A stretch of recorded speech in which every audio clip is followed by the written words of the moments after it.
we're not going to be able to solve this problem in the absence of in the presence of a stagnant economy. Doesn't matter what you do. It doesn't matter whether we say now, do we raise VAT or do we raise income tax or whatever you want to do. You're going to run into problems in a situation where the economy is stagnant. The additional resources that the state needs must come from it. Guys, you see, one of the things I really strive for here on Kwazemi is not just to really point out these problems, especially in South Africa, but also possible solutions. And that's what I really see in this video with Mbeki. So he's actually giving an explanation. I think this is a masterclass from a technocrat, all right? So this is kind of like his idea of how the state can function, that he's arguing that, you know, the whole thing with the VAT increase that is being proposed by Minister Godongwana, the Minister of Finance in South Africa, as a solution to raise the, I think it's 60 billion or 65 billion, which is needed to prop up the economy. And now we know that the DA and the ANC are not having any kind of like agreement. There's no agreement, to the point where I think I was listening to an interview by Willie Ocamp. He actually argues that, you know, if it has to be, you know, if the worst actually happens, probably the DA would not be necessary in the GNU. And I saw that probably the ANC seems to now be wanting to speak to probably the EFF and MK and all of that, all because of this VAT increase. But whatever be it as it may, former President Mbeki here is actually explaining that if you like do a VAT increase, if you like do an income, whatever it is, that South Africa's economy, as long as it is a stagnant economy, none of these solutions would work. There has to be a performing economy going on. And this has actually been my critique on these whole issues, especially in my understanding of SASA, the way SASA is being run. I'm still understanding how it is done in South Africa. But I've really always been of the notion that, you know, the economy has to be productive. There has to be a productive ethos that actually grounds the reasoning behind increase in taxes, you know, a sustenance of a welfare state. Without the productive economy that is currently productive, I really don't know how those things would work. You see, in the light of a South Africa where we have 1,700 billionaires, I think, that have left the country. We have, I think, last year, I think I reported 28,000 South Africans changing their tax residency from South Africa to other countries. We had as much as, I think, some thousands of doctors unemployed.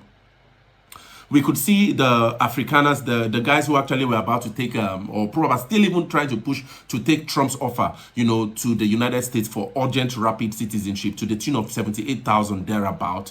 You see, so these kinds of tax increases, or probably all these kinds of solutions that still have some kind of austerity measure, and the worst would be turning to the IMF and the World Bank. That would be a disaster. So we need South Africa needs a kind of like a productive economy, and that's exactly what former President Mbeki is saying in this video, that no matter what these solutions actually try to promise, none of them would be successful in a stagnant economy. And Prince Mashele, before I play that video by former President Mbeki, Prince Mashele had a really interesting historical, you know, overview of how it is that South Africa's economy has succeeded from the period of the English all the way to the Afrikaners and now to what he calls a black government, arguing that business and state had to work together. And this was actually, let's just quickly listen to Mashele break down how he actually sees South Africa succeeding in the future. And I'll be back. If you look at how the English, South Africa has been run by 3 governments, by the way, modern South Africa, and I'm now concluding. The English government was the first government to run this entire thing called South Africa, right? Forget the Cape Colony, Natal, the Free State and the Transvaal. But when the English took over after the discovery of diamonds and the minerals, they took over the entire thing and they directed it and they ran it. When they ran it, there was a partnership between two elements: the state, the politicians, and the business people. Cecil John Rhodes, the landlords, and the colonial governor, and reporting back to the United Kingdom. There was a unity of purpose between the politicians and the business people. That's how they ran it. The Afrikaners, so that was the first government. The second government was the government of Afrikaners. Same story, by the way. There was a unity between the politicians who were running the state and the business people who were doing the economy. Same thing. Now, The third government is the government of the ANC. Call it a black government. Call it what it is. There has not been unity between the guys who are running the state, the politicians, and the guys who are running the economy. Now, if you want a better future for South Africa, with the ANC out of the picture, those who imagine South Africa into the future, they must think, how do we design a new politics where there will be unity between those who run politics and those who run the economy? These two must talk. If they don't talk and they are not in agreement about the direction of the country falls apart. Be back. Yeah, so you could hear him. He actually argues that, under the English and under the Afrikaners, I think from 1948 onwards, there was an agreement between the business and state coming together, and we saw a really boisterous nation, especially in what would be called the apartheid era and all of that. All right, we saw I still see many videos of the apartheid time. The cities were so neat, order. I saw a lot of really balance. Although the system in itself, the apartness in itself, was morally wrong, but the organizational structure, and this is what Vusi Tembekwayo usually speaks about. That is that something we can learn from the guys who ran the machinery, of governance during the apartheid era, not the ideal of apartness itself, but the machinery of governance, because it was a really super system, according to Vusi Tembekwayo. But now we hear Prince Mashele arguing that the secret was because of the fact that business and state came together to work together, and this is actually called how South Africa was envisioned into the future. But in the inception of the ANC, they sort of broke away from that structure, and we are seeing much more decadence. Let's quickly listen to former President Mbeki really give us details, especially this is a masterclass, like I said, on how South Africa can actually bounce back. Otherwise, probably we might, according to him, continuously see this much more decadence going forward. Share your thoughts in the comments, guys. We're ended with a situation where, in fact, there will not be a government-approved, actual, realistic economic growth development program. Don't exist. What will mean in terms of the South African economy is not positive.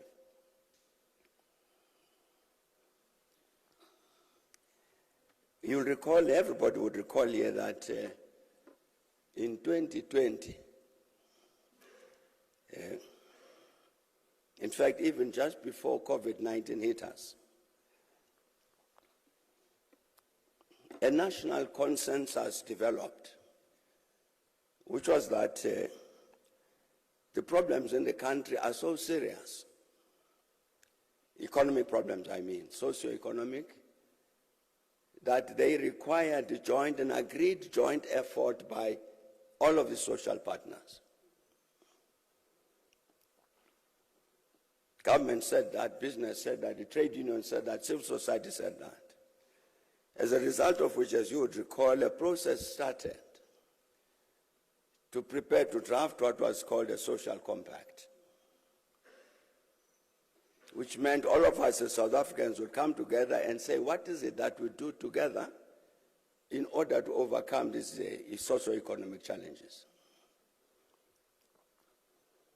As part of that process, the government developed an economic recovery and reconstruction plan, which President Ramaphosa, I remember, put to joint sitting of Parliament, I think in October 2020, and said from the point of view of government, this is what needs to happen. The social partners need to get together to achieve the following things. I think that was in October. In July of the same year, the business section, the social partner business, made their own proposal about the same question, what is to be done about the economy, and presented their proposal in July 2020. So we had these two proposals, which were part of this discussion by the social partners. July 2020, business says, let's do this. And government in October says, let's do that. In terms of the broad principles, these two programs don't differ. The importance, for instance, of investment in infrastructure would be emphasized in both documents, and other matters of this kind.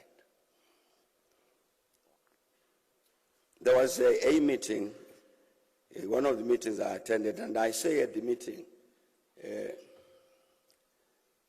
my view about this process, that process, was when you looked at the government program, it was 32 pages.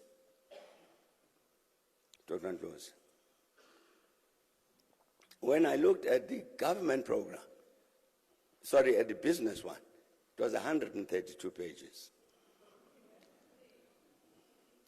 So I said to the meeting that it seems to me that more work was done by the business people to detail what it is that needed to be done. And so in terms of the negotiations through that NEDLEC process, why don't we take the government plan as a vision? This is where we want to get to. And use the business one to negotiate among ourselves. I remember President Ramaphosa saying at the end of the speech, he said I was correct about the submission of business. That business indeed had made a submission, but I was wrong in one respect, which was that the business plan was not 132 pages, but was 1,000 pages.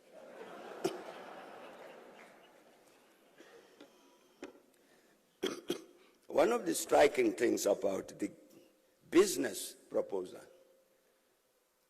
is that they say, this is what we propose in detail should happen to the South African economy over a 3-year period. At the end of that, we look at what has happened and then do another 3-year program. And they said the program we're proposing over a 3-year period would cost 3.2 trillion rand. 3.2 trillion. And they said, the private sector, we commit ourselves to invest 1 trillion rand over that 3-year period. And the public sector would have to find the other 2.2 trillion. So I said, this is 2020. The very, very first time that the private sector in this country had ever made such a commitment since 1994. It was the very, very first time in 2020 that the private sector would say we commit ourselves to invest in the South African economy. So I was saying that what the government should do is really to put that commitment in the pocket and insist and do whatever is necessary to make sure that it actually happens. That process, as I think everybody knows, disappeared somewhere. It vanished.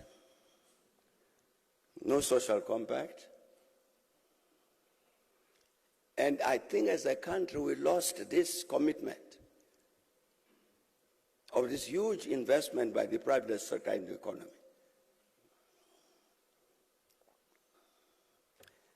I'm raising that, Francois, to say, I think that's where we need to go back to. I think the GNU needs to say, there's that process to try and elaborate a social compact, which for some reason got abandoned somewhere, and yet a lot of preparatory work had been done.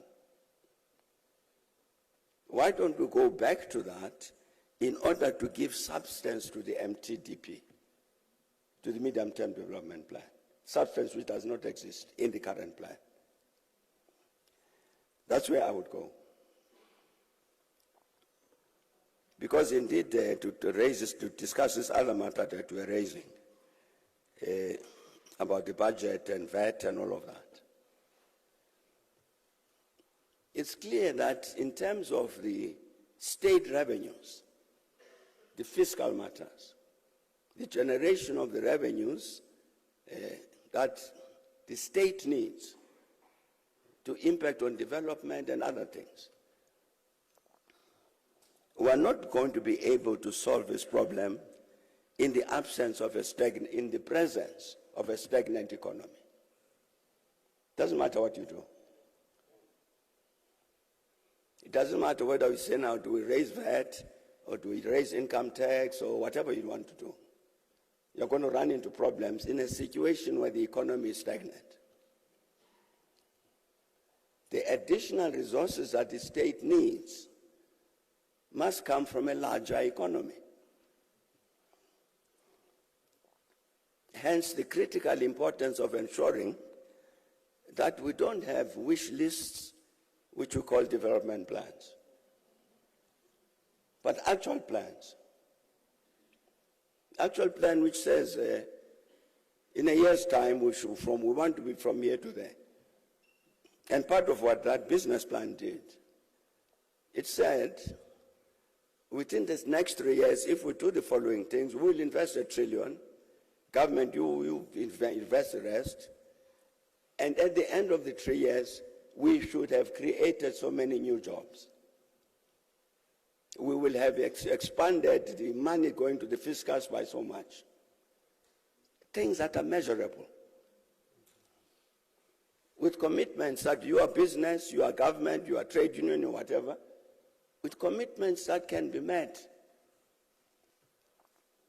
I'm saying that I think that's where we need to go back to that.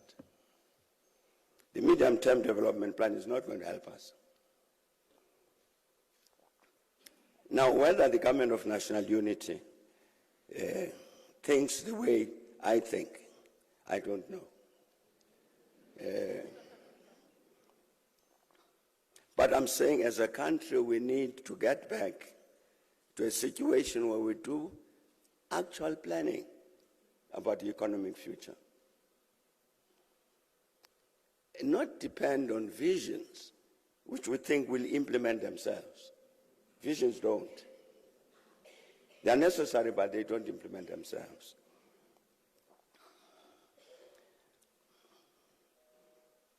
The government of national unity, of course, has got to sort itself out. The government, I see sometimes that some of the ministers,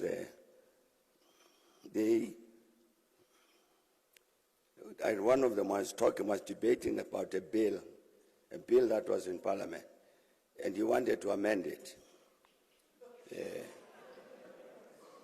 I was saying to myself that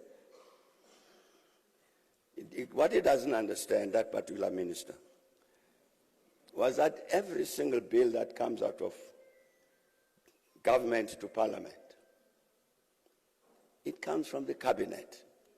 It doesn't come from a minister. It might be a minister who goes to present it there, but it's a policy decision of the cabinet. So you can't stand up as a minister and say, no, I want to change it. You can't. But I'm just saying that maybe it's people who are new to government and therefore didn't know quite what to do.